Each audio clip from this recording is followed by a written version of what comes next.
Most of the activity of that department was to compile huge volume of information on individuals who were instrumental in creating public opinion.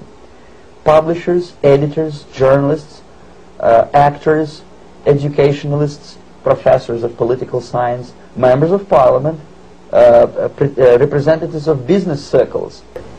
This was my instruction. Try to get into large circulation established conservative media. Reach, filthy rich movie makers, intellectuals, so-called academic circles, cynical, egocentric people who can look into your eyes with angelic expression and tell you a lie. These are the most recruitable people, people who lack moral principles, who are either too greedy or too suffer from self-importance. They feel that they matter a lot.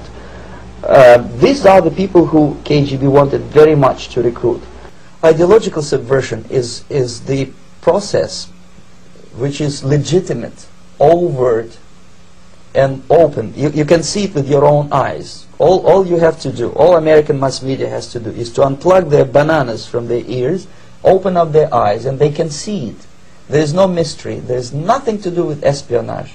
It's a slow process which we call either ideological subversion or active measures, активные мероприятия in the language of the KGB, or psychological warfare. Marxism-Leninism ideology is being pumped into the soft heads of at least 3 generations of American students without being challenged or counterbalanced by the basic values of Americanism, American patriotism.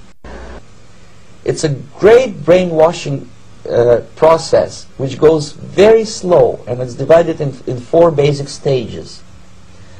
The first one being demoralization. It takes from 15 to 20 years to demoralize a nation.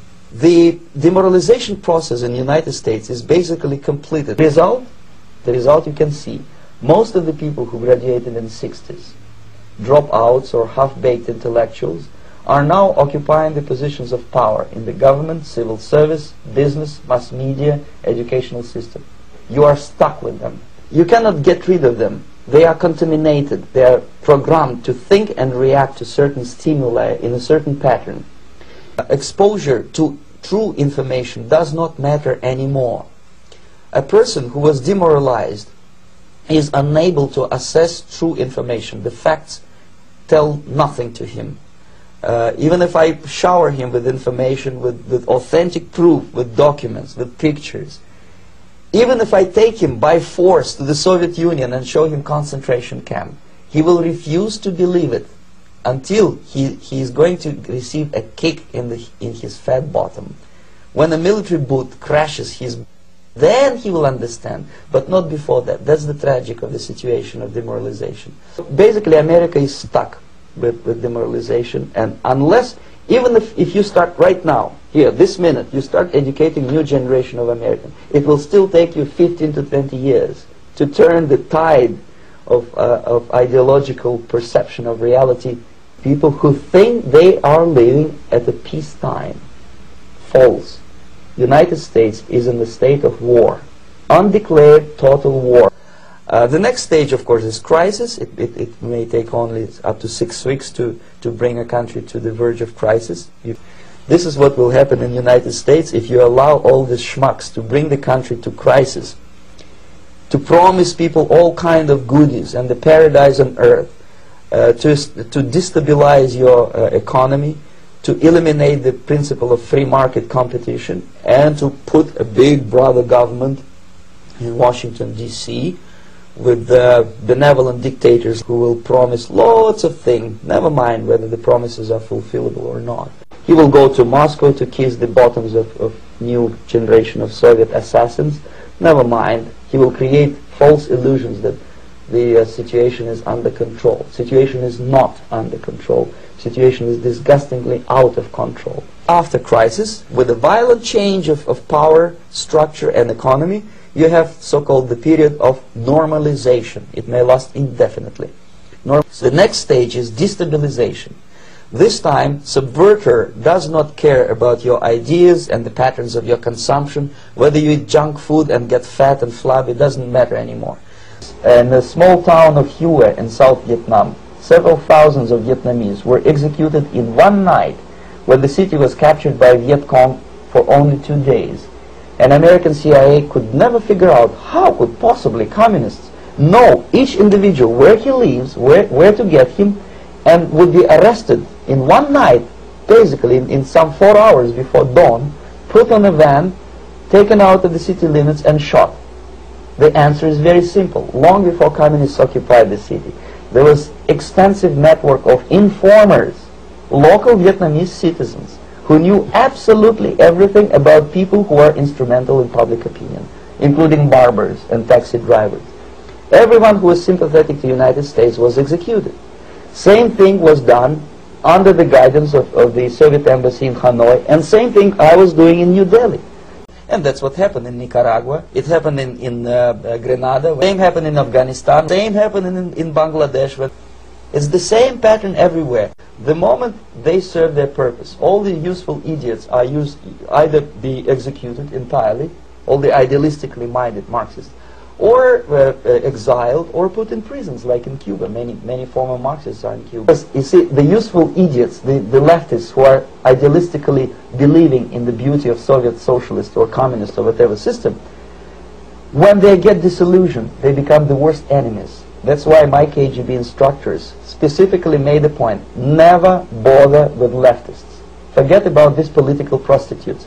The psychological shock when they will see in future what the beautiful society of equality and social justice means in practice, obviously they will revolt. They will be very unhappy, frustrated people. And the Marxist-Leninist regime does not tolerate these people. Obviously they will join the links of dissenters, dissidents. Unlike in present United States, there will be no place for dissent in future Marxist-Leninist America. Here you can get popular like Daniel Ellsberg, and filthy rich like Jane Fonda for being dissident, for criticizing your Pentagon. In future, these people will be simply squashed like cockroaches. Nobody is going to pay them nothing for their beautiful, noble ideas of equality. But to eliminate the others, to execute the others, don't they serve some purpose? Wouldn't they be the ones we rely on? They serve purpose only at the stage of destabilization of a nation. For example, your leftists in United States, all these professors and all these beautiful civil rights defenders, they are instrumental in the process of the subversion only to destabilize the nation. When their job is completed, they are not needed anymore. They know too much.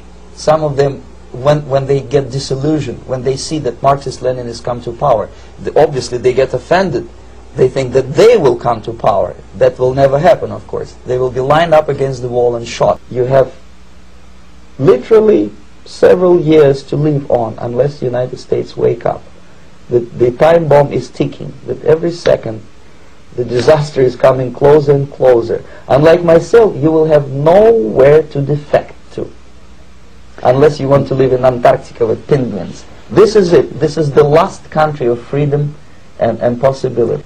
If people will fail to grasp the impending danger of that development, nothing ever can help the United States. You may kiss goodbye to your freedom, including freedoms to homosexuals, to prison inmate. All this freedom will vanish, evaporate in 5 seconds, including your precious lives. The moment at least part of the United States population is convinced that the danger is real, they have to force their government. And I'm not talking about sending letters, signing petitions, and all this beautiful, noble activity.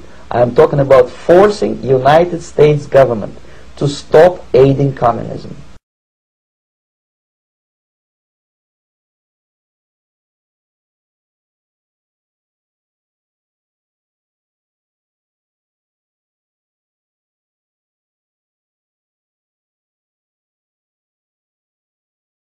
We shall never surrender.